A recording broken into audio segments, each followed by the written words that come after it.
Welcome to True Life Stories. In this podcast, we tell the story of a lady who spat on the husband's dead body. But before we begin, if you like true life stories, then do subscribe and hit the notification button to be notified anytime we post a new story.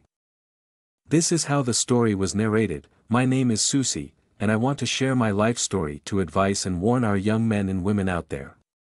Growing up, I was beautiful and adorable. Due to that, a lot of men come my way, expressing interest in me. My parents don't have much money, therefore when I completed my junior secondary school, they sent me to learn how to sew clothing. As I said earlier, a lot of men came my way proposing to me. I accepted some and rejected some because I thought was in charge due to my beauty.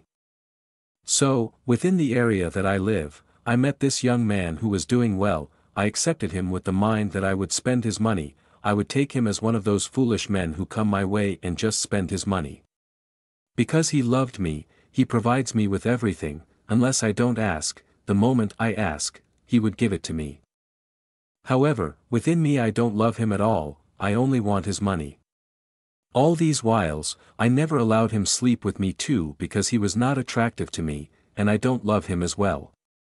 I was only waiting to find someone I like, and I would leave him. Sometime later, I met another man. He was rich, had his own car and business, and though he was married, I realized that he could help me better than my current boyfriend. So, I decided to leave my boyfriend and take this married man, but my boyfriend has done me no wrong at all, therefore I found it very difficult for me to break up with him. So, I decided to distance myself from him. When he called me, I would not answer. I didn't reply to his text messages, and when he comes to my house, I would tell my siblings to tell him that I am not around even though I would be in the room somewhere. I was doing all these so that he would lose interest in me and stop coming for me to start dating this new married man, but he never did.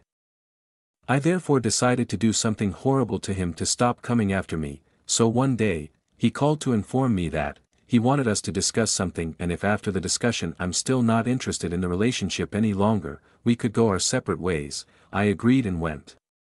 When we met, he asked whether I'm no longer interested in him and the relationship, and since I had already made up my mind to do or tell him something horrible, I told him yes, I was no longer interested in the relationship and I don't even like him in the first place and I had never loved him.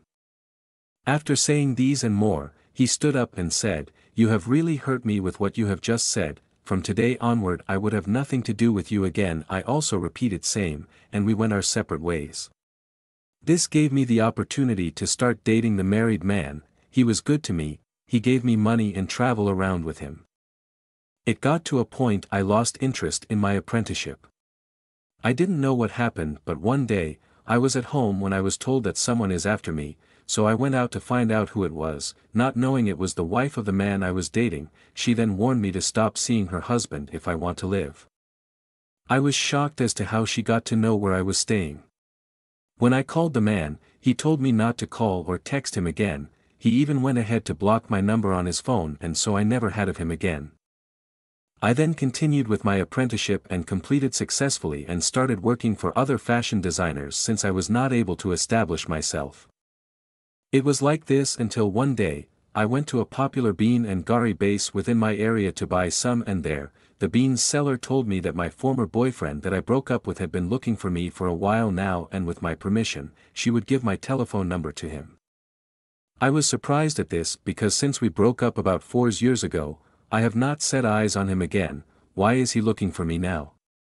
I asked. The woman then told me that he had traveled outside the country, that is why he is looking for you. The moment I heard he was outside the country, I became interested and gave out my number to be given to him. That evening, someone started chatting with me, and when I looked at the profile picture, I noticed it was my former boyfriend. This time round, he looked handsome and comely. He then told me that he had not forgotten about me and that he kept thinking about me. We continued chatting and he even started sending me money and gifts, a lot of them. But in all these, I kept thinking and wondered if this is true love, because concerning what I did to him, I never thought he would come back to me. Some few months later, he told me he wanted to marry me, and I gladly accepted because I thought he loved me and thought well of me. I then told him to come and see my family for that purpose, for which he responded in the affirmative. Exactly 1 month later, he came from Europe to Ghana to perform the necessary marriage rites. He even rented a house and bought a car for us to use. We went to church to see my pastor, and in a few days later we had both the traditional and the ordinance marriage. The ceremony was so glamorous. I thought it was the blessing of God for me. However, when we went on the honeymoon, my husband roughly handled me sexually, and though I was uncomfortable I allowed him. I thought it was anxiety since he never had me in our earlier relationship. In fact, at a point, we nearly quarreled. When the honeymoon was over, we came back to our rented apartment. Then not long afterwards I noticed that his attitude changed. He would leave the house and come back very late in the night. He does not answer my calls, and when he answered he might be at the nightclub. I was the only person in the house. He does not sleep or eat there, and any time I complained he would hit me.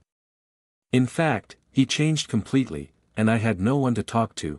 It even embarrassing for me to tell someone that my husband who married me just recently had been beating and abusing me, so I kept it to myself. After some time, he returned to Europe to continue his work there. He never told me he had arrived safely, and I did not hear from him as well. I asked of him from the parent, but they have not heard from him too. At a point I thought something bad might have happened to him, but it was not so. Sometime later, my husband called me with a different number. I was happy to hear from him, but he didn't show any affection towards me. He only said that he had left a message for me on WhatsApp, so I should go and listen to it. The message my husband sent to me was horrible and pathetic. His first statement in the audio was that I should go and check my HIV status after listening to the message. I felt sick at once, but he went on to say that I should tell my little sister to also go and check her HIV status. My husband said, it's because of me he traveled to Europe, and instead of doing a decent work there, he engaged himself in male prostitution so that he would get money to come and prove to me that he had money and looked handsome and can get any woman he wanted. Therefore, he purposely came to Ghana because of me, just to marry and sleep with me and also give me the HIV virus. As for my sister, they met on social media, and though he knew my sister, she doesn't know him, so he met her and had an affair with her first when he arrived in Ghana for the marriage ceremony. Now, I don't know how I would tell my sister to go for the HIV test. Then he added that the car was not bought but rented, and because he knew he would die, he decided to infest me with the virus before he dies. In haste and confusion, I went to test for the HIV and the result was positive, but because I didn't believe it, I did the test 5 times. Still in denial, I decided to seek spiritual and other help rather than being on medication. Due to this, my health deteriorated. My husband died and was brought to Ghana for burial. His family and my family members put pressure on me to perform the widowhood rites, but I was determined not to do it because of what he did to me. When he was laid in state, I requested to be with my husband's dead body alone, and so I was left alone, and then I started lamenting about what he has done to me and my sister. What had we done to deserve such evil action from him? I was so furious, and I spat on the face of my husband's dead body. The family members around came to whisk me away, calling a me witch for spitting on the body. That was the moment I should have told them what my husband had done to my sister and myself, but I couldn't, and they took me away from the funeral grounds, calling me an evil and a bad person. I am now very weak and sick, my sister too the same, and our parents are not aware. This is the true life story of Susie, very sad and pathetic. If you have any comments or advice for our, do leave it in the comments section below. Thanks for listening and stay tuned for the next true life story.